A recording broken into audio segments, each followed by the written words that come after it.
A home can look tidy and still feel a little hard to live in. Most of us know that feeling, even if we don't always say it that way. The floor has been swept. The shoes have been moved. The washing is folded. The kitchen looks fine, or at least fine enough. For a day or two, the house feels lighter. And then the small piles begin again. A bag gets left by the door because you'll deal with it later. A chair starts holding clothes, just for one evening, and somehow keeps the job. Letters sit on the table. A few things collect in the hallway. Nothing is terrible. Nothing looks like a disaster. But the home begins to ask for your attention in all these small, quiet ways. And this is usually the point where people turn the problem inward. They think they're not disciplined enough, or they're not naturally tidy, or they just can't keep a system going for more than a few days. But often the problem is less personal than that. It isn't that you're lazy.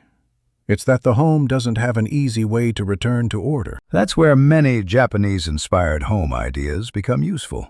Not because they offer a perfect way to live, or because every Japanese home follows some ideal rulebook, but because these ideas pay close attention to small transitions, where things enter, where things pause, where they belong.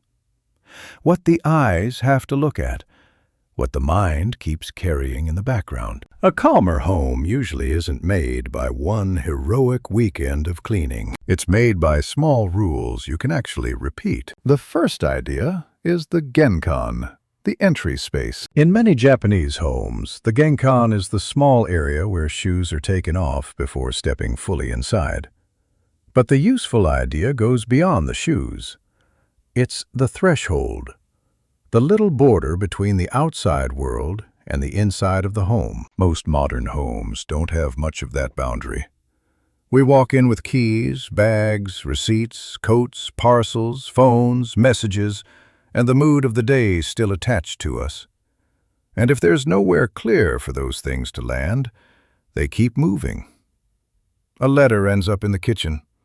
A bag drops beside the sofa. Shoes spread across the hallway. Slowly, the outside world starts traveling through the whole house. You don't need a traditional genkan to use the principle. You just need a small landing zone, a tray for keys, a hook for the bag you carry every day, a simple place for shoes that isn't the middle of the floor. Maybe a small basket for letters that need attention, rather than letting them wander from surface to surface. The rule is simple. When I come in, these things stop here. It can feel too small to matter. But small things matter when they happen every day. This one catches disorder at the door before it has time to spread. The second principle is danshari, often understood as a way of letting go. It's sometimes explained in 3 parts. Refuse what you don't need, dispose of what no longer serves you, and separate yourself from unnecessary attachment. But the first part may be the one that changes a home the most. Refuse. Most people begin decluttering after the clutter has already arrived.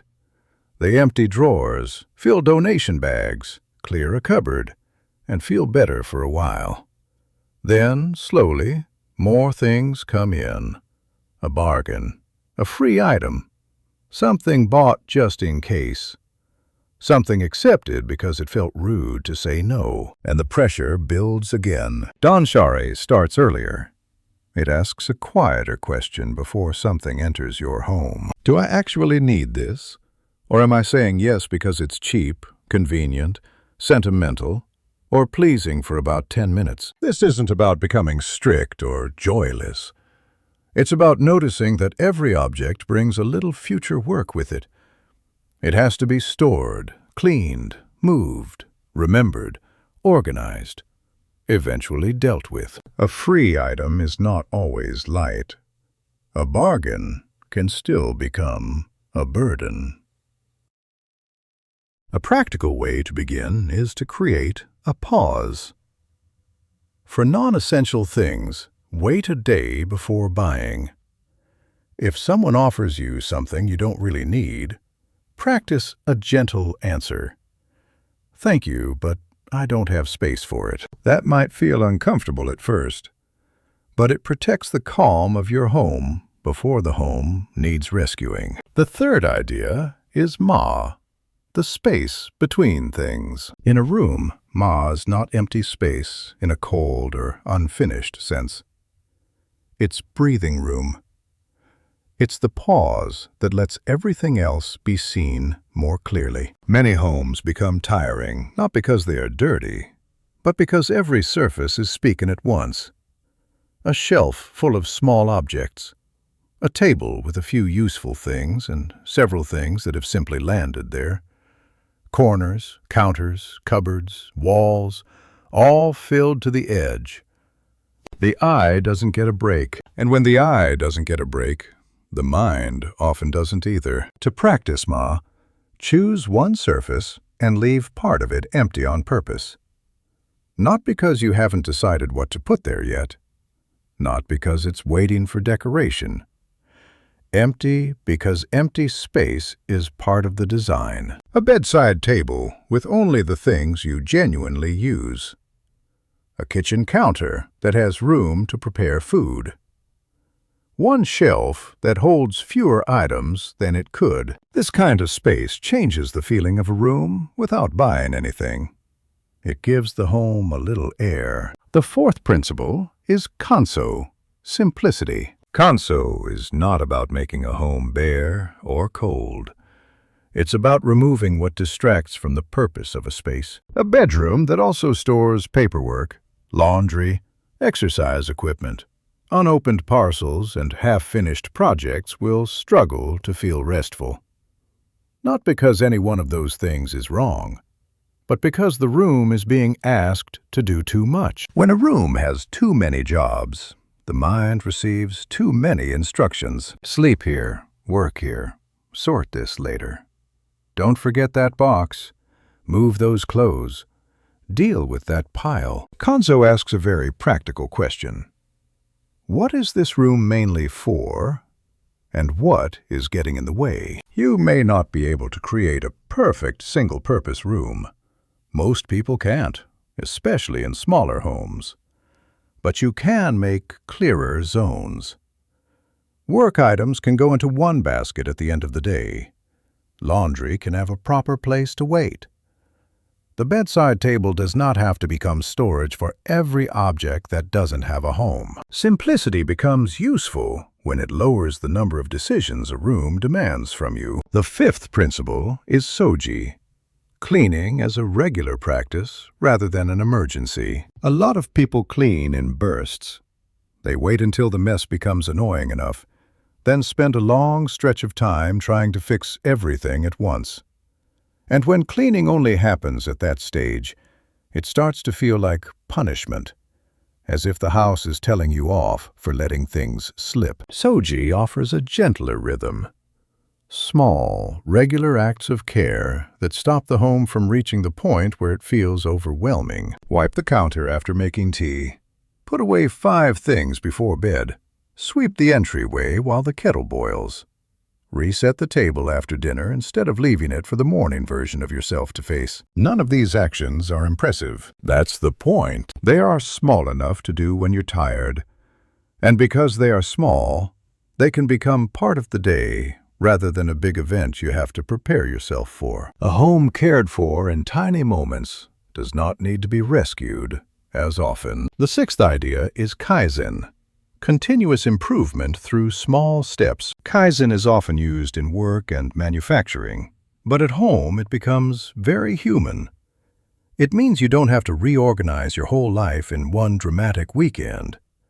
You can improve one small thing, then another, then another. One drawer, one hook, one shelf.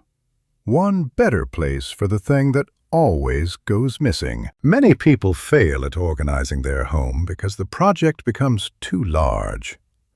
They start with energy, pull everything out, make an even bigger mess, and then run out of time or patience.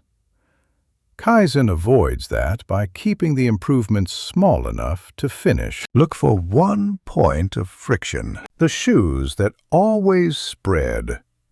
The keys that disappear. The cupboard that irritates you every morning. The bag that never has a proper place. Then make one small adjustment. Not a perfect system, just a slightly better one. Over time, those small improvements create a home that fits your actual life, not some imagined version of your life where you have unlimited time, energy, and storage. The seventh principle is ikigai, used here in a simple, home-focused way. Every object needs a reason to be there. Some things are useful. Some are beautiful. Some hold real meaning. But many objects stay in a home because they arrived once and were never asked to justify their place again. A mug you don't like. A gadget you never use. Clothes for a version of yourself you no longer live as. Books kept out of guilt. Storage boxes filled with decisions postponed for another year. The question is not, could this be useful someday? Almost anything could be useful someday. A better question is, does this support my life now? If it doesn't, you don't have to hate it. You don't have to throw everything away in a rush. You simply have to be honest about whether it has earned the space it takes up. This is especially useful for the things you see every day. If something is going to live in your line of sight, it should help you, calm you, or mean something genuine to you. Otherwise, over time, it becomes part of the noise. The eighth idea is mottainai, a sense of regret around waste. At first, this can seem to clash with decluttering. If you don't want to waste things, shouldn't you keep them? But mottainai is not the same as keeping everything. It's about respecting resources enough to use them well. Sometimes that means repairing something. Sometimes it means repurposing it. And sometimes it means passing it on while someone else can still make use of it. Keeping unused things in a cupboard for years is not always respectful.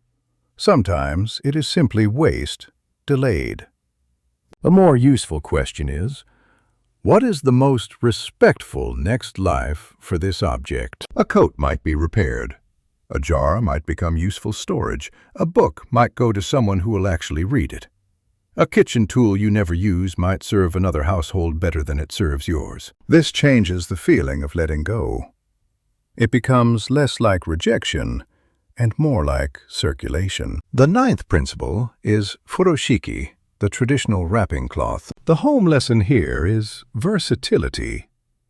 One simple, well-designed thing can often replace several single-use things. Modern homes collect specialized items very easily. Bags for every purpose, containers for very specific situations, gadgets used twice, organizers bought to organize the things that were already meant to organize something else. It can become a strange loop. Furoshiki thinking asks whether fewer, more flexible items could do the job better. A basket that works in several rooms.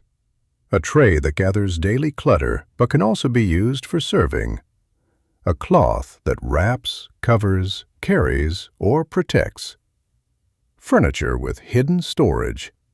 Hooks that can adapt as life changes. This is not minimalism for appearance.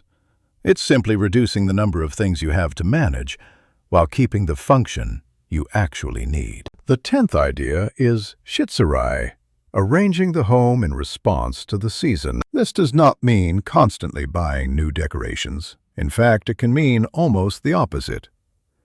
It means not displaying everything all the time. A home can start to feel crowded when every season, every memory, every textile, every decoration, and every spare item is present at once. Shitsurai gives the home a rhythm. Some things come out. Some things rest. Lighter fabrics in warmer months, heavier blankets in winter. A few seasonal items instead of every decorative object you own. Summer things stored when autumn arrives.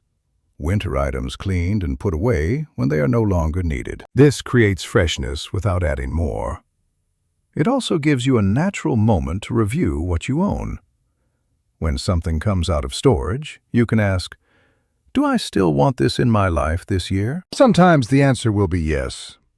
Sometimes it won't. Either answer is useful. The 11th principle is shizen, naturalness. A home feels different when it works with light, air, and the ordinary rhythms of the day. Not in a complicated way, just in the simple sense of letting the home breathe. Open the curtains early. Let daylight reach the room before screens take over. Ventilate for a few minutes when you can. Use natural materials where they make sense. Keep a plant if you can actually care for it. Notice which parts of the home feel stale, dark, or cut off. Sometimes the quickest reset is not organizing at all. It's opening a window, clearing the windowsill, letting the room connect to the outside again. Shizen reminds us that calm is not only created by removing clutter, it is also created by allowing the home to feel alive. The 12th idea is wabi-sabi, the acceptance of imperfection and age. This may be one of the most useful principles for modern homes, because many people are not only fighting clutter, they are also fighting the feeling that their home is never quite good enough. There is always a better kitchen online, a calmer bedroom, a cleaner hallway, a more elegant table, a home with better light, better storage, better taste, better everything. Wabi-sabi interrupts that comparison. It allows a home to be lived in. A wooden table can have marks. A favorite mug can be slightly chipped, if it is still safe to use. A room can be simple without being styled. A home can show evidence of real life. This matters because perfectionism often creates more clutter, not less. We buy more things to fix the feeling that the home is incomplete. More containers, more decor, more upgrades, more attempts to become the kind of person who would live in the perfect version of the room. Wabi-sabi brings the attention back to care, not performance. Repair what can be repaired. Clean what can be cleaned. Appreciate what has served you. Let the home be honest. The 13th principle is ubatori, the idea that different flowers bloom in their own time. Applied to the home, it means your space does not need to match someone else's season, style, or standard. This is especially important now when we see so many polished homes online. It's easy to forget that many of those spaces are arranged for a camera, not for an ordinary Tuesday morning. They do not show the school bags, the damp towels, the post, the breakfast plates, the half-finished cup of tea, the evidence of people actually living there. Your home has to serve your real life. If you have children, your calm will look different. If you work from a small flat, your zones will be different. If you share space with family, your systems need to make sense to more than one person. If you are tired, busy, or in a difficult season, the goal may simply be to make tomorrow morning a little easier. Ubatori removes the pressure to copy. It leaves you with a better question. Does this home support the way we really live? The 14th principle is gaman, patience and steadiness during difficulty. This matters because even a good home system will fall apart sometimes. There will be busy weeks, illness, deadlines, family visits, bad weather. Days when things are dropped wherever they land because everyone is tired and no one has much left to give. That does not mean the system has failed. It means the home is being lived in. Many people give up on organization because they expect it to be permanent. They tidy, then feel defeated when mess returns. But order is not a fixed achievement. It is a return. Gaman helps you come back without making it dramatic. Instead of thinking, "I've ruined it again," you think, "This is the reset point." Put the shoes back, clear the table, empty the bag, fold what you can. Start with the visible friction, not the whole house. A calm home is not a home that never gets messy. It is a home where mess has somewhere to go back to. And that may be the thread running through all of these ideas. The threshold that catches the day before it spreads. The pause before bringing in more. The empty space that lets the eye rest. The small cleaning rhythm that prevents overwhelm. The patience to return after things become untidy again. None of it is dramatic. None of it requires a perfect personality. It is mostly a matter of designing small moments that make the better action easier. Because the homes that feel calm are not always the homes with the least stuff, the best furniture, or the strictest routines. They are often the homes where things have a place, where empty space is allowed, where care happens in small amounts, where people know how to return to order without turning it into a battle. So if your home feels heavy at the moment, don't begin by trying to change everything. Begin at the edge, the place where you enter, the surface you see first, the chair that collects clothes, the drawer that irritates you every morning, the small point where daily life keeps catching. Improve that one thing. Then let the next small improvement show itself. A home changes most sustainably when it becomes easier to live well inside it. Not perfect, not staged, not frozen in place, just a little calmer, a little clearer, and a little easier to return to.